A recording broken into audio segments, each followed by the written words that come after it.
موروثی دکھ کبھی نہیں مرتے۔ وہ دیمک سدا پر چھتیوں پر دھری پیتل کی منقش گاگروں،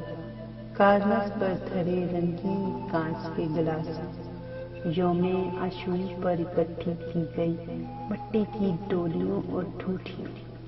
ٹاہنی پر بندھے رسی کے جھولوں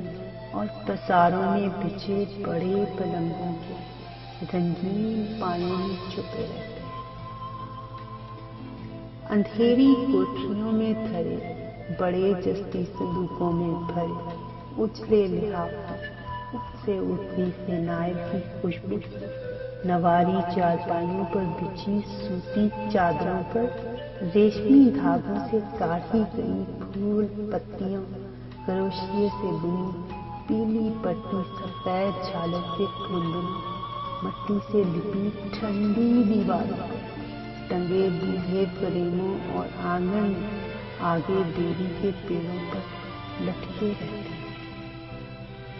پرانی چھتوں کا سارا بوسہار دیوداری شہزیروں میں لٹکے آئینہ کنڈوں اور ان کے درمیان سے جھانکتی چکنی ٹائلوں، بڑی بڑی منقش رحلوں، کھجوری پنکھیوں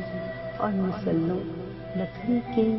بھاری دروازوں اور ان کے ساتھ بنے دھوئیں سے سیاہ پڑتے ہوئے طاقچوں میں دھرے تیل سے بھرے مٹی کے دیوں میں سلگتے رہتے ہیں۔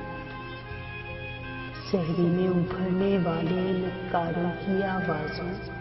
رات کے اندھیرے میں چولہے میں پھونکنے سے آنکھ کو تیز کرنے کی سعی، مغرب کے وقت کھانے کی تھالی پر درود دلوانے والی مدھم آوازوں، ڈھلتے سایوں کے ساتھ لالٹین کے گول شیشوں کو چمکانے اور سرد رتوں میں لحافوں میں دبک کر بھاری آوازوں میں سنائی دینے والی اناراں شہزادی اور 7 ٹھگوں کے قصوں میں بسے رہتے ہیں۔